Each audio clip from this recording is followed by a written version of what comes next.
right, so we'll call the meeting to order. I'll ask Commissioner Chermak to lead us in the Pledge of Allegiance. I pledge allegiance to the flag of the United States of America and to the republic for which it stands, one nation, under God, indivisible, with liberty and justice for all.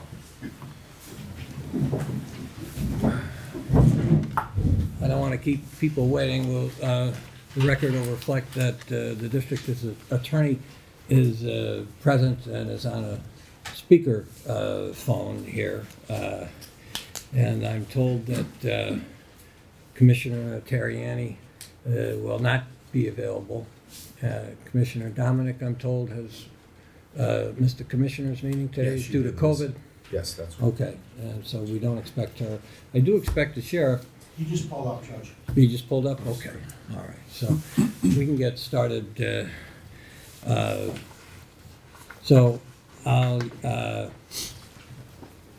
I trust everybody's had an opportunity to review the minutes from our November meeting. And if so, I'll entertain a motion to approve those meeting minutes. So moved. Do I have a second? Second. Okay. On the question. All in favor? Aye. Any opposed? The ayes have it. So the November meeting minutes are approved. The record will reflect that Sheriff McAndrew is here and present, and will probably have words for me because we were supposed to ride out together earlier today, but that's another story, and we don't have that kind of time to talk about that. So we'll move to the next item, and it's the opportunity for anybody on the public to address the board on agenda items, on any of the items listed on the agenda. Okay, and I see no one stepping forward. Jason, do those lights go on back there? We don't like to keep our audience in the dark, literally. So next thank you. Next on the agenda is a motion to approve all the current payables for the Community Corrections Center and the prison. Like the minutes, they were circulated in advance of the meeting. I trust everybody's had an opportunity to review them. And if so, I'll entertain a motion to approve the current payables. Motion. Motion by Commissioner Chermak. Do I have a second? Second. Second by the sheriff. On the question. All in favor? Aye. Any opposed? The ayes have it. The current payables are approved. Next, we'll move to the Controller's report. Mr. DiBileo. Yes, Judge. Thank you. Controller's report of the prison inmate and canteen accounts for November 2023. The Controller's office reviewed the prison inmate and canteen account reconciliations, which were prepared by the prison business office for the month of November 2023, and found no discrepancies between the reconciliations and the bank statements. The balance in the inmate account was $442,147.91 as of November 30th. 2023. The balance in the canteen checking account was $360,555.50 as of November 30th. And in addition, as of November 30th, the canteen account also included a balance in the Pennsylvania Local Government Investment Trust investment account of $875,578.73, which earns approximately $4,099 per month, and which will mature in January of 2024. During the month of November 2023, $94,120.96 was paid from the canteen account for the benefit, welfare, and education of the Lackawanna County inmates. And an itemized detail of those expenses are attached to my report. And that concludes my report. And we have a signed agreement on the audits? Yes, we do. Okay. Yes, we do. And they haven't started yet, Okay. but Kohansky and Company should be. Gary, they have. They have started. Kohansky and Company has started the audit Okay. on the inmate accounts and canteen accounts. Very good, thank you. Any questions for the controller? If not, I'll entertain a motion to approve his report. So moved. Second. And a second on the question. All in favor? Aye. Aye. Any opposed? The ayes have it. Thank you. Next, we'll go to the Community Corrections Center report. Mr. McConaughey. Good afternoon, Good everyone. afternoon. This is the house arrest report for the month of November. Adult house arrest had 189 participants, juvenile had 20. Programs revenues, house arrest had $61,039.47, and juvenile had $4,490 for a total of $65,529.47. Year-to-date totals for both departments is $681,765.62. Programs revenues were $74,719.27. Programs completions were 54, violations were 12. We still have 5 outstanding warrants in house arrest. The budget report overall, overtime's at 106%, expenses at 93%, and revenues at 101%. And that's the end of my report. Thank you. Any questions for Mr. McConaughey? If not, I'll entertain a motion to approve the report for the Community Corrections Center. So moved. Do I have a second Second. on the question? All in favor? Aye. Any opposed? The ayes have it. Thank you. Thank you, Norm. Everybody have a happy holiday. Happy holidays to you too. Thank you.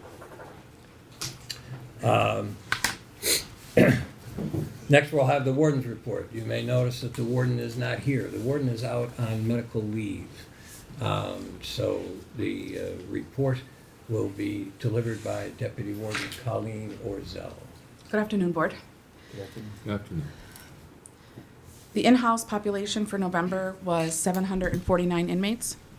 577 were county inmates. We averaged 638 males, 8 juvenile males, and 111 adult females. The average daily population of the U.S. Marshals detainees was 172. Out of county and overtime reports are attached. Currently, our staffing update is we have 170 officers on shift. We have 6 on workers' comp, 1 on continuous FMLA, 77 on intermittent FMLA. We have 0 on administrative leave, and we have 5 full-time vacancies. The budget as of November 30th, 2023, I have listed on the initial report that revenue was at 84% and expenses were at 87%. It's actually, revenue is at 93% and expenses were at 92%. There were 4 extraordinary occurrences for the month of November. On November 11th, an inmate was placed in the restraint chair to eliminate the risk of self-injury. The individual was banging her head off of the cell door repeatedly and would not stop. The nurse was on site for assessment. Another incident on November 11th, upon booking and being changed over from the arresting authority, the inmate was non-compliant and combative toward staff and medical personnel. The restraint chair was utilized to assist in calming the individual and to eliminate the risk of injury to himself and others. On November 13th, this was a second incident, identical from November 11th. The same individual was placed in the restraint chair to eliminate the risk of self-injury. The individual was banging their head off the cell door repeatedly and would not stop. Again, the nurse was on site for assessment. On November 15th, while a correctional officer was completing his rounds, an inmate confronted him on 2 separate occasions, both times becoming increasingly aggressive and angry. After multiple attempts of verbal redirection and attempts to gain compliance, the individual resisted and became combative with staff. All incidents where the ERC was used, medical personnel was present and crisis intervention skills were utilized. For PREA, there was only 1 PREA investigation completed, and it was an inmate-on-inmate sexual harassment case that was found unfounded. Yet it was still overturned to the DA's office for investigation if found appropriate. Personnel-related issues, the deputy warden, myself, and the other 2 deputy wardens, along with the captain, we conducted interviews. We have 5 full-time correctional officer openings. A 6th became open when we had a staff retirement in the beginning of December. So overall, we have 6 total openings. So the three of us, along with the captain, completed a total of 17 interviews for the 6 openings. So we have 6 recommendations for full-time corrections officers, along with a recommendation for the second part-time receptionist position opening. So we'll address those in Yeah. an executive session. Right. The one retirement that we had in the beginning of the month was Rod Osterstrom. I just want to make a special note about him. He retired after over 37 years of service, and he was a great officer, and he's going to be truly missed. He dedicated a lot of his life and time here, so just kind of wanted to wish him well in his retirement with everybody present. And I want to also note that accommodations were made to allow several inmates to observe and celebrate Hanukkah. So just wanted to point that out as well. But that concludes my report. Any questions for Deputy Warden Orzel? If not, I'll entertain a motion to approve her report. Motion. Second. On the question, all in favor? Aye. Any opposed? The ayes have it. The report is approved. Thank you. All right, thank you. Merry Christmas, everybody.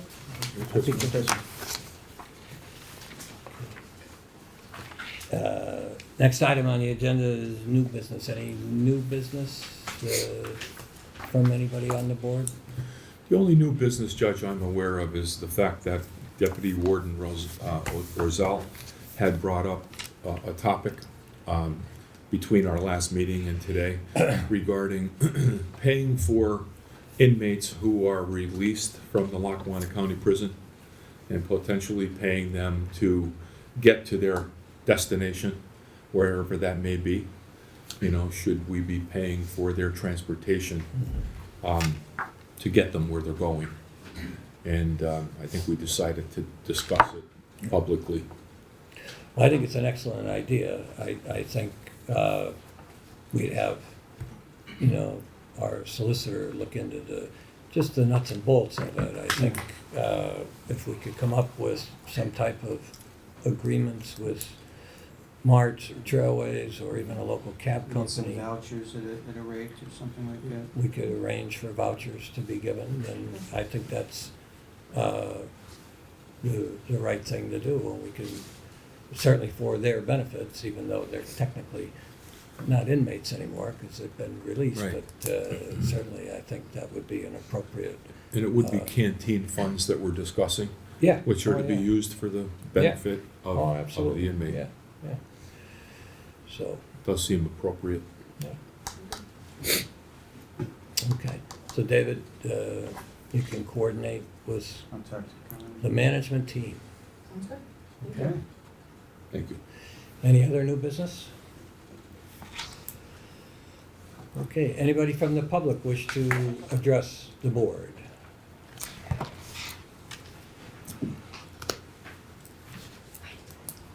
How you doing? My name's Kevin Herrick. I come into the county jail once a week and I do the big book meetings. We're actually in here twice a week. I have one guy coming in for me on Sundays.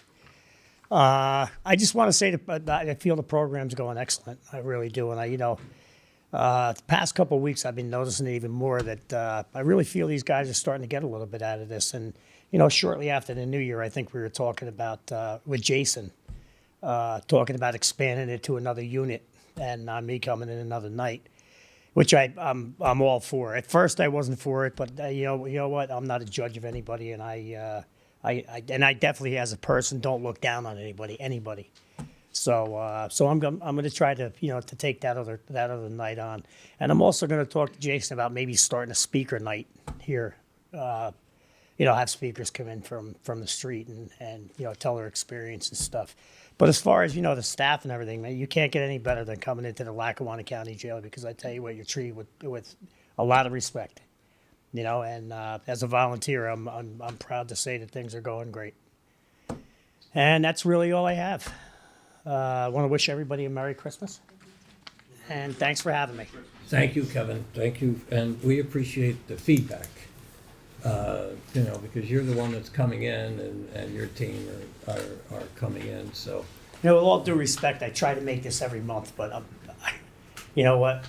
If I don't have Chris the baby walk me through it and tell me that the meeting's going to be here, because I'm sorry, but I'm busy. And, but I do want to get here to find out what's going on. If there's Yeah. anything I can do to improve what we got going on, I would gladly, I'm all ears, so. We did go out and we did get, new big books and stuff like that, with funds from a meeting that we had in, Good, over in Greenridge, so.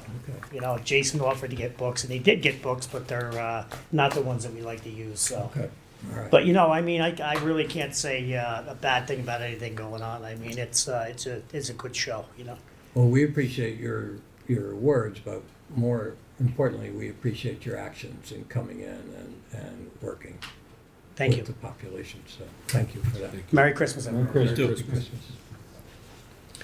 Anybody else from the public wish to address the board?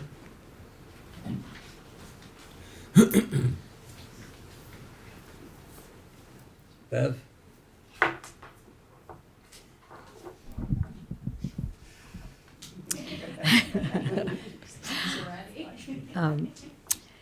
I'm here to talk about the last meeting we had.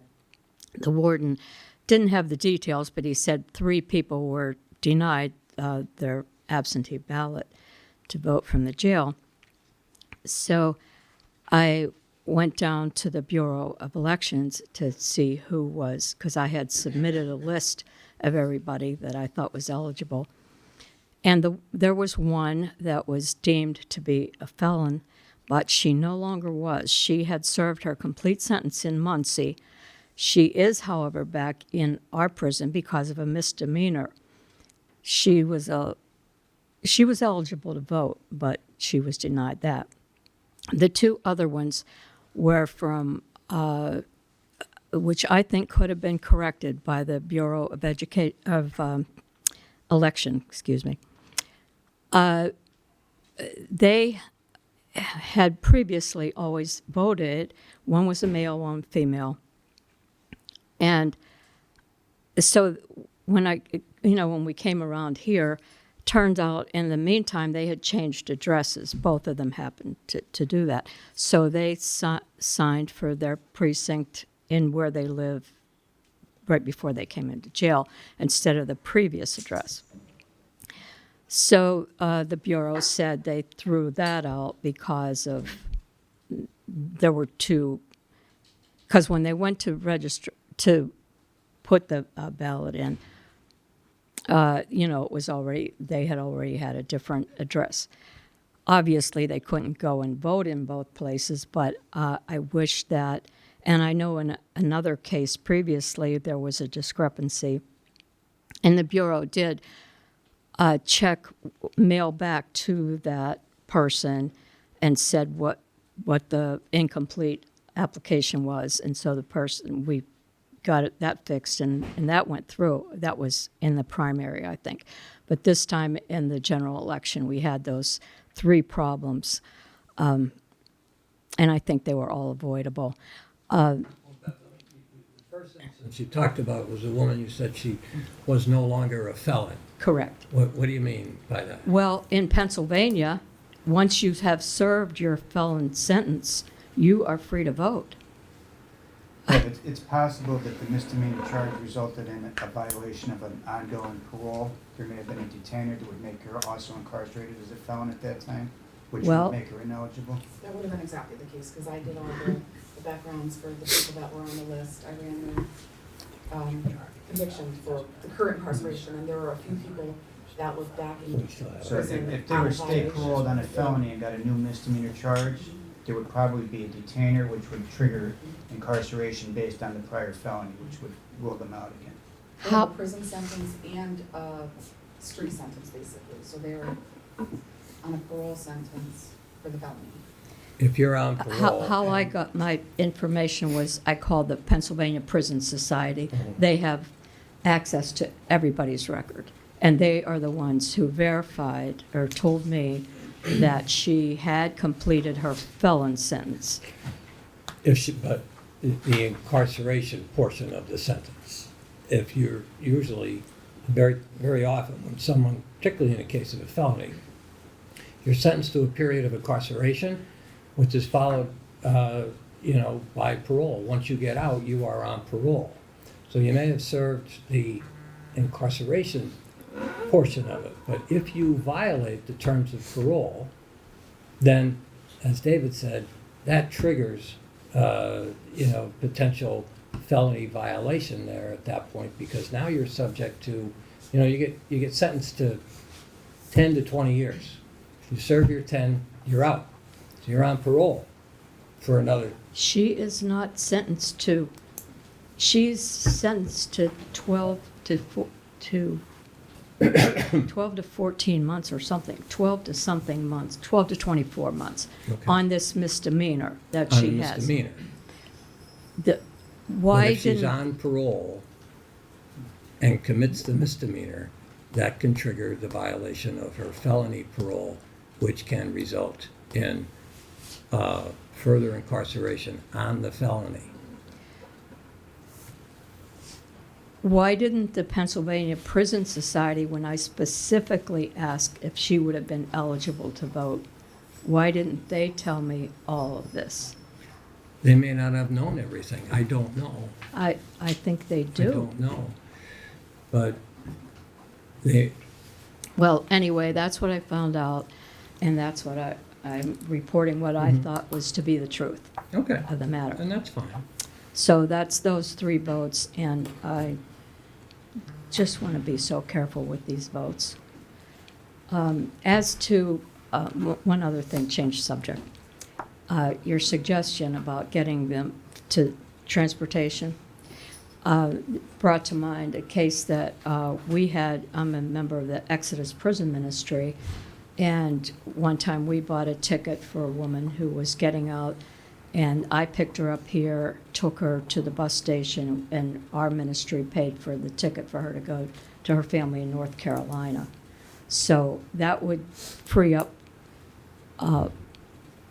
donated money if the prison took on that responsibility. Yeah, And I that's think what it's we're right. talking about. But are you talking about from the commissary fund or from the prison? The canteen account, Which which is is the commissary commissary. account, not the inmate account, yeah. It would be money that we are spending on behalf of the inmate for their benefit, welfare, and education. Well, that transportation would be a better use of the money instead of just investing it for more dollars. The Yeah. dollars should be spent to be used for their benefit. Yes. And I'm for a lot more spending Mhm. to Yeah. their benefit. Doesn't Dental hurt to care. invest it in the meantime, though, because then there's more dollars to spend in the long run. But there's so much in there. Even dental, if we just, I mean, if you look around, it's sad in there. The health, well, you know about our health system in there. And- Any way we can help the inmate, we'll do our best. Yep. And good nutritious food. All this would be the betterment, benefit Mhm. of those people. Thank you. Thank you. Anybody else from the public?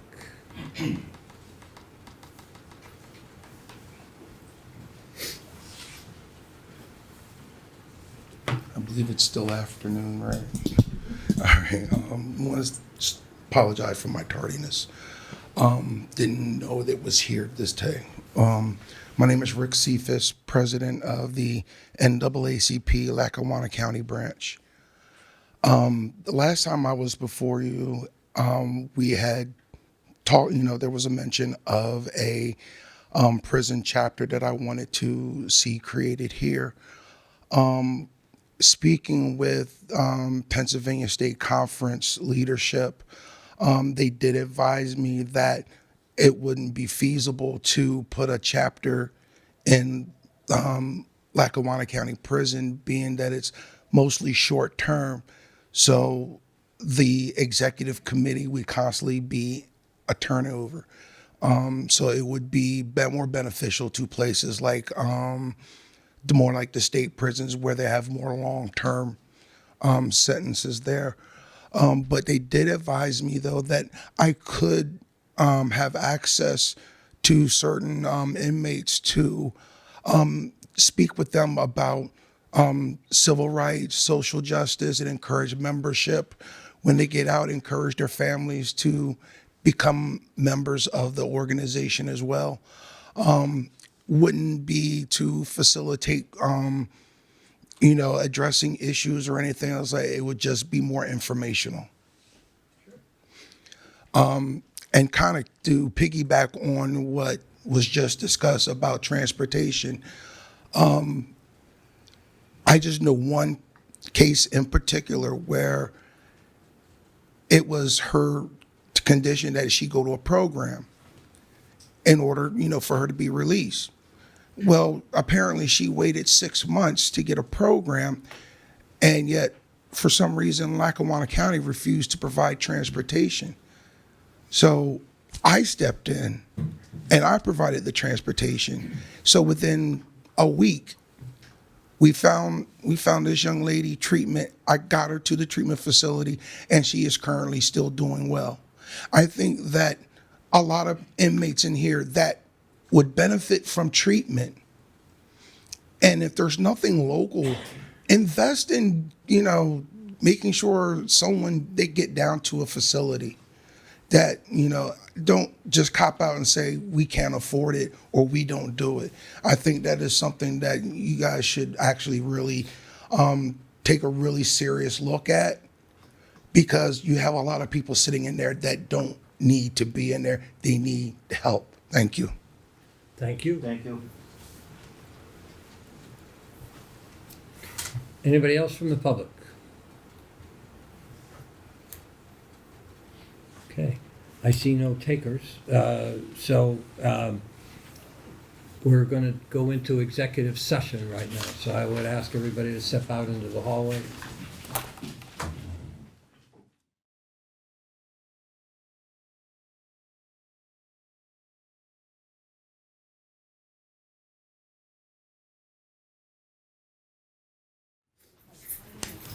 Okay, so we're back on the record. We were in executive session discussing personnel matters, and we've concluded our discussion. So, You have something else first, don't you? yes, one of the things we talked about, as I mentioned at the early part of the meeting, was that the warden is out on medical leave. We expect him to return. He expects himself to return, but not until sometime after the first of the year. So we discussed elevating one of the deputy wardens to the position of acting warden, and it's the consensus. I think we will have a motion to elevate Deputy Warden Orzell to the position of acting warden in the absence of Warden Betti. Well, I will make that motion. I'll second it. On the question, all in favor? Aye. The ayes have it. That motion is approved. And I will note for the record that it was the consensus of the other two deputy wardens that Deputy Warden Orzell would be the right choice for the position, and I appreciate that from both of you gentlemen. So congratulations. You'll be getting the calls from me alone instead of the three. No, thank you all, and Congratulations. I hope to serve everybody well in Warden Betty's absence. And we wish him well, too, when he's getting better. So, thank you. Okay. You have some personnel matters? that Yes. you- Okay. Yes, so, like I said earlier, the other two deputy wardens and I conducted a bunch of interviews along with our captain, and we have 6 recommendations to hire for full-time corrections officers. The first one is Stacy Bouton. Again, I'm sorry for the mispronunciation, but Stacy Bouton from Scranton. Bouton? Bouton. Okay. Patrick Judge from Dunmore. Jonathan Licata from Scranton. John Damiano from Peckville. Alicia Henry from Tunkhannock, and Jonathan Williams from Scranton. And then we have one recommendation for the part-time receptionist position, and that is Michaela Flynn. So we'll And- do the COs first. Yes, the COs. And like I said, we all did the interviews, and it was pretty unanimous. We had a great group of individuals for interview. We have a few additional that we would love to keep on the list for potential openings in the future. So we'll be notifying them, whether it's by telephone or mail, just to say, as long as their continued interest remains, that we would like to keep them on the list for future openings. And all three of the deputy wardens conducted the interviews, and there were others involved as well? Yeah, Captain Ruddy. Okay. Okay. So I'll entertain a motion to approve the hiring of those 6 proposed corrections officers. Stacy Boughton, Patrick Judge, Jonathan Licata, John Damiano, Alicia Henry, and Jonathan Williams. I'll make that motion. Do I have a second? Second. On the question? All in favor? Aye. Aye. Any opposed? The ayes have it. We'll start that process. And then there's a part-time receptionist, Michaela Flynn. Michaela Flynn. Okay, She's a student at Keystone College currently, and she's graduating in May. okay. So she did an internship here and really enjoyed it. So she's hoping to, work here part-time on the weekends, and then after graduation, maintain some longevity here in the future. Okay, all right. Very good. So I'll entertain a motion to approve the hiring of Michaela Flynn. I'll make the motion. Do I have a second? Second. On the question? All in favor? Aye. Any opposed? The ayes have it, so that All right. proposed hire will be approved. Thank you. So, is there any other business from any of the other members? The only thing I'd like to say, Judge, is we extend our well wishes to Warden Betti and hope for his fast return to work sometime in February. And we wish him and his family a Merry Christmas, as we do all of the employees, everyone here and everyone out there. Merry Christmas to everyone. Oh, and also I'd like to congratulate Officer Rodney Ostrostrom on his retirement. Okay. I would like to acknowledge our 2 departing commissioners from this board. Grateful that one is remaining, but Commissioner Notarianni and Commissioner Domenick, and thank them for their service on this board, thank them for their service to the county. I think one of the things Commissioner Domenick brought forth to this board and this prison in connection with Warden Betti was 3 deputy wardens. And I think that it's been an invaluable addition to the administration of this prison, particularly now in the absence of the warden. And so I think she's to be congratulated and thanks for that. And I wish them both well in the future and thank them for their time here. And with that, I'll entertain a motion to adjourn. Motion. Second. On the question, all in favor? Aye. Aye. Any opposed? The ayes have it. We will see you next year.